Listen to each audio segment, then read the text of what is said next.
चलिए बात कर लेते हैं CSS की। हालांकि हम आपको CSS के बारे में पहले भी बता चुके हैं काफ़ी चीज़ें, बट स्टिल हमारा आज पहला वीडियो है इस CSS प्लेलिस्ट का। तो शुरू करने से पहले हम आपको पूरा आज ओवरव्यू इंट्रोडक्शन ही देंगे CSS के बारे में। तो क्यों ना शुरुआत से एकदम स्टार्ट करते हैं। तो सबसे पहला क्वेश्चन आता है हमारा, व्हाट इज़ CSS। तो CSS stand for cascading style sheet. तो CSS बेसिकली हम लोग यूज़ करते हैं किसी भी पेज को डिज़ाइन करने के लिए। मतलब किसी भी लेआउट, किसी भी सेक्शन को अगर मुझे डिज़ाइन करना है, उसको मुझे अच्छा दिखाना है by adding colours, fonts, images and different animations. तो ये सारी चीज़ें अगर हम ऐड करके उसको और सुंदर बना सकते हैं और ब्यूटीफुल बना सकते हैं, तो उसके लिए हम CSS का यूज़ करते हैं। और जैसे कि आपको मैंने HTML में बताया था, HTML के बहुत ऐसे एलिमेंट्स भी होते हैं जो थोड़ा सा स्टाइल ऐड कर देते हैं, बट उससे क्या होता है, हमारा कोड बढ़ जाता है और एक्स्ट्रा टैग्स लगाने पड़ते हैं। तो CSS हमारा बहुत सारा काम सेव करता है कि हम एक ही जगह पे अगर हमारे पास मल्टीपल लेआउट हैं तो हम एक जगह पे CSS दे के उन मल्टीपल लेआउट को कंट्रोल में कर सकते हैं।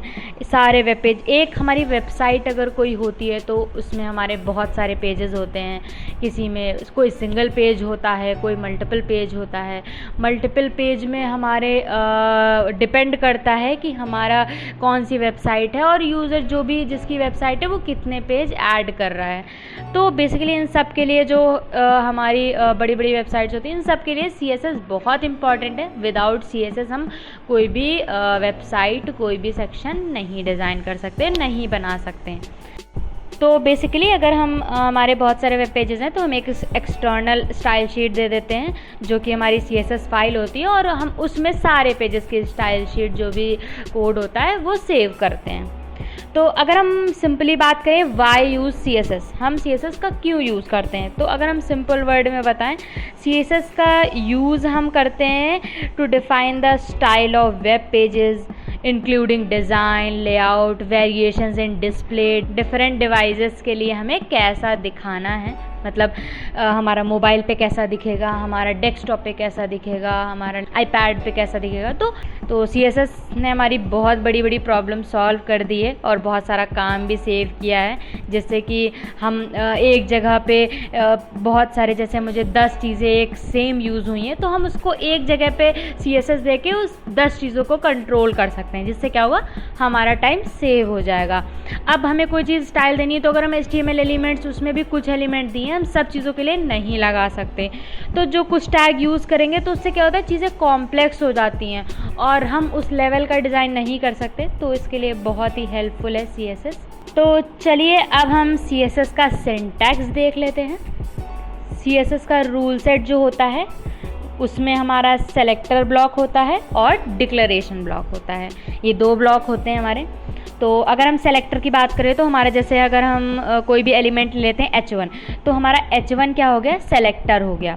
उसमें फिर हम सेलेक्टर के बाद हम लगाते हैं curly bracket open, curly bracket close, और उस कर्ली ब्रैकेट के अंदर जो भी चीज़ें होती हैं वो हमारी होती है डिक्लेरेशन।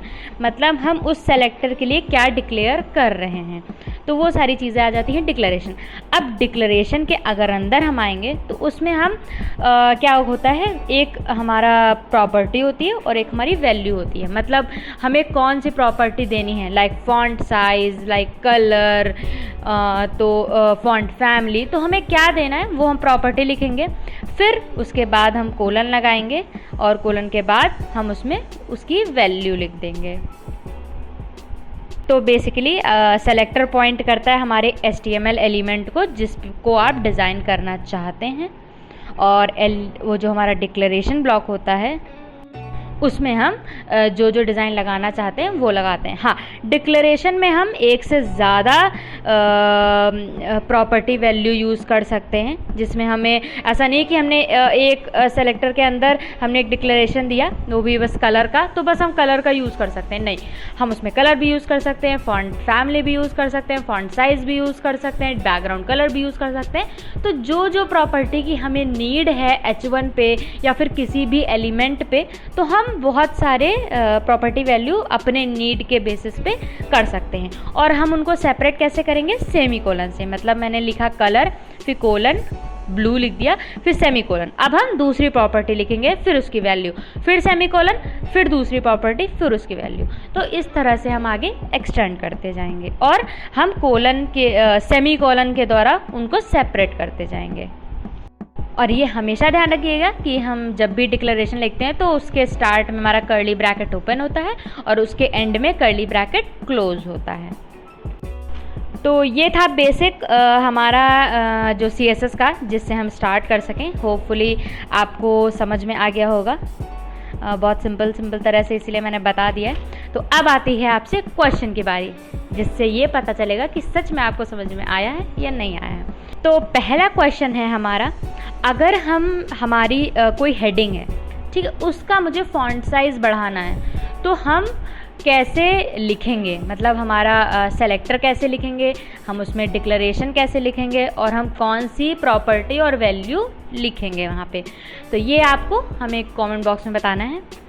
दूसरा क्वेश्चन, एक सेलेक्टर में कितने डिक्लेरेशन हो सकते हैं? मतलब एक हमारा हेडिंग लिया तो उसमें हम कितने डिक्लेरेशन उसमें हम लगा सकते हैं?